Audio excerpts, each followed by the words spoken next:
Well, many parents are making big mistakes when using car seats for their children. Get this, a survey by the National Highway Traffic Safety Administration found 20% of parents admit they don't read instruction manuals before installing their child's seat correctly.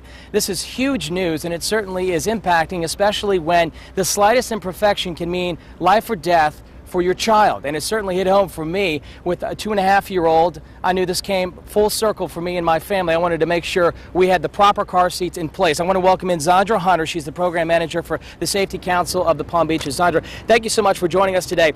This morning, as we walk around my car, let's go over here. Gary's going to run inside here, and we're going to check my car seat. This is the second of 2 car seats that we have here, and I want you to check to make sure. I installed this morning, and I went along the guidelines with my instruction manual, but I want to see if I did it correctly. So I want you to check it right now and see if I did it properly, and if there's any mistakes, I want you to tell me exactly what I did wrong. Absolutely. Basically, the first thing that we're going to do when we walk up to a child restraint is check to make sure with a rear-facing seat that you're at a 45-degree angle. You do have an indicator here that shows you in the blue that yes, you are in the correct position, but you also want to do it visually to see if you're in the correct position. The next thing that you want to do is take the actual carrier out of the vehicle, and you want to check the tightness of the base. And in order to check the tightness of the base, you're basically going to grab the base by the lap belt here and pull it. It shouldn't move more than an inch side to side. When you grab it here, it shouldn't move more than an inch away from the seat. So I have to say you did a good job of getting the seat in tightly. Okay.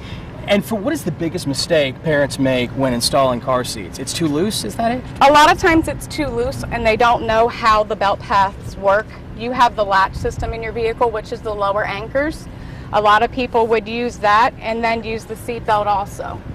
The system isn't crash tested that way, so therefore you only use the latch system. So a lot of times they don't know how the belt paths work with one another, so they're not in properly. If parents need help on installing car seats, especially correctly, since this is obviously a huge topic, we're talking about the safety of children on the roadways, where can they go to get more information on how to do this properly? They can always contact the Safety Council of Palm Beach County at 845-8233. They can also contact Safe Kids and also their local Palm Beach Fire Rescue. Zandra Hunter, the program manager for the Palm Beach County Safety Council. Thank you so much for this very, very important